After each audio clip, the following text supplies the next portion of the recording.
Good morning, everyone. I'm Brooke Bondorf. I am ICAAR's 2020 YPN chair.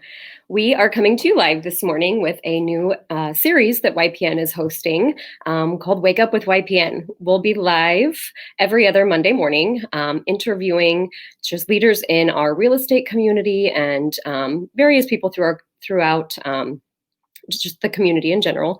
So this morning we've got Erik Melloy with us. He is our ICAAR 2020 president. So, good morning, Erik. Hey, good morning, Brooke. How are you? Good. Thank you for joining us. Yep, you bet. So, first, let's just get started. Tell us how you got into real estate. So in 2011, I was looking for a career change, but wasn't quite sure, what that would be. But I met with some real estate people in Iowa City area where I lived, and that discussion kind of just led into meeting with some exit realty people throughout the state, and then decided that I would open up a brokerage and get my real estate license at the same time, which isn't the typical process when starting a career in real estate, but it was a little challenging, but it worked out. So. Can you tell us maybe how you overcome some of those challenges? I mean, it's difficult to just be a new agent in general, but opening your own brokerage at the same time, that had to be very challenging. Yeah.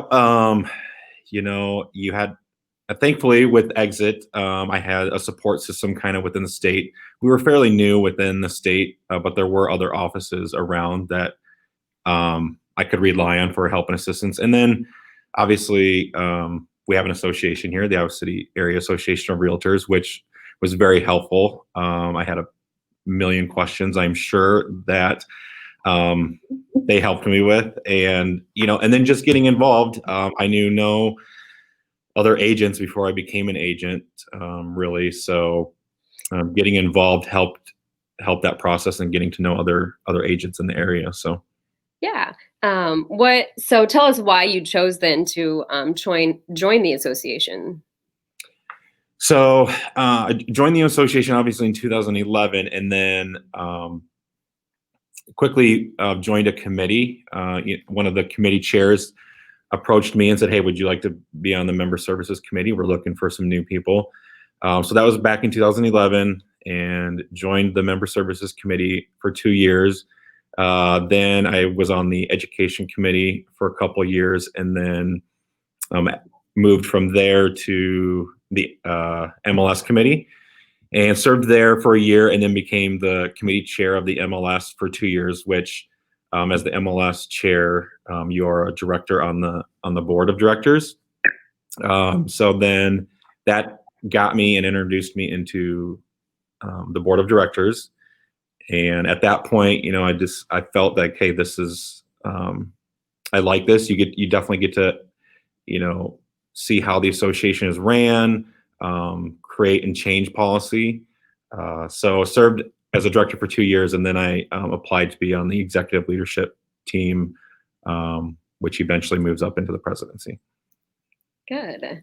So now with your year as president, tell us maybe what some of your goals were for your year in leadership. Yeah. So one of the biggest things, and we had kind of been working on this the past couple of years, but there's a lot of discussion nationally and then down to the local level about, associations working together more. I mean, we have a lot of associations in our state alone, which at one point, was double what we have now. They were consolidated, 5 or 6 years ago.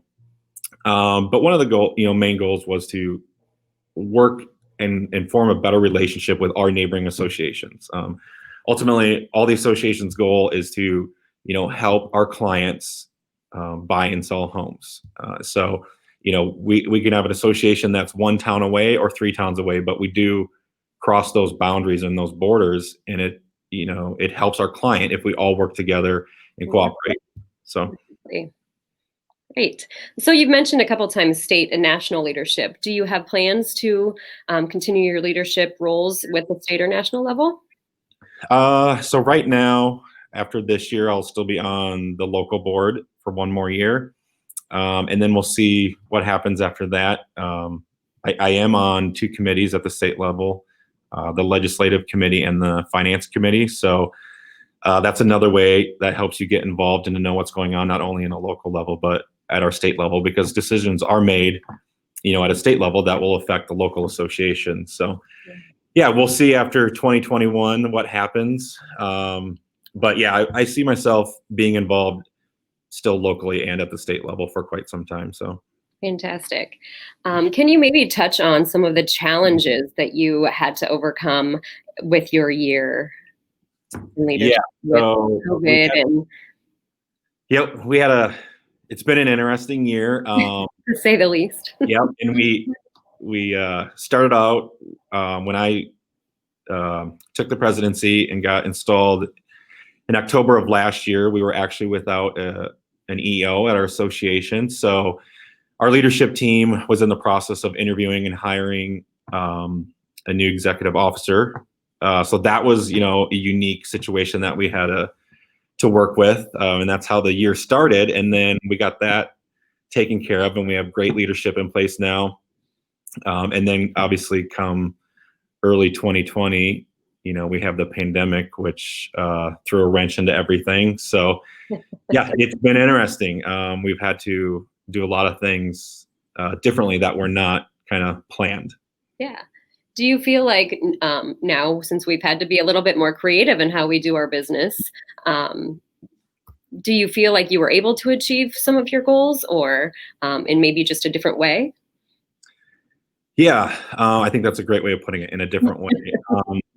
So yeah, everybody, had to adapt. When COVID first came, homeowners weren't sure what the process would be of trying to sell their home if they needed to, and same with buyers. Did they want to be going through these homes? But as time progressed and we made changes as an industry, I think the comfort level of clients and the public improved. And so, but initially we had to do a lot more showings virtually, and prepare homes differently with PPE and all that stuff. So as far as like the association, all of our meetings and stuff went virtual for quite a while. Slowly, in-person meetings are starting to happen again, obviously with social distancing rules.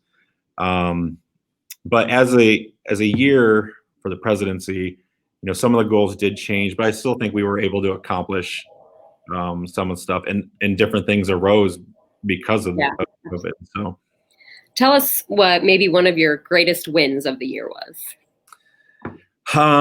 We've had a couple good wins. We still do a lot of community service.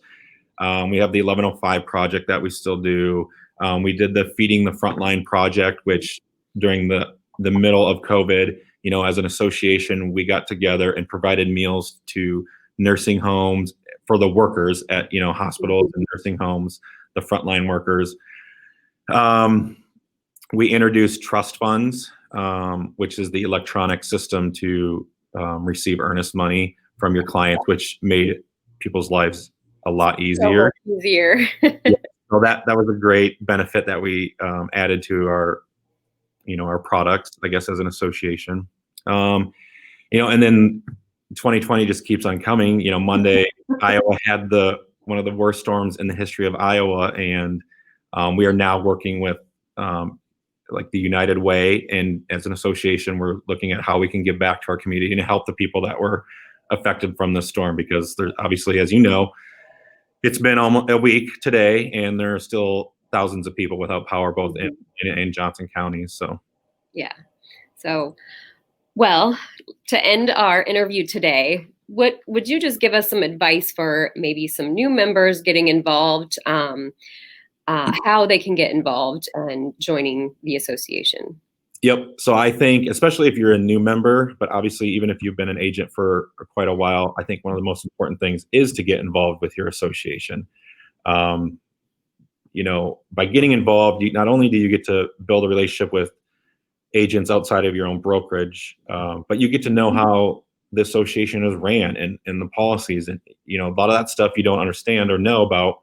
You just think it happens, but getting involved is one of the best ways to help your community make change, and become a great leader. I agree. So I would say, talk to your broker. If you want to get on a committee, I'm sure they know committee chairs, and there's people in your own brokerage that are on committees and maybe even the committee chair. So I would start there, and join a committee that you think would be, excite you and that you know somebody on. And I think we do have applications to become to join the board or committees will be coming out soon. So keep an eye out for that. But yeah, definitely get involved. It's a great way to give back. Well, Erik, thank you so much for joining us today for our first Wake Up with YPN. Everyone else, again, thank you for joining us also. We'll be back in 2 weeks at 9 a.m. for another interview. Have a great day, everyone. See ya. Thanks, Brooke.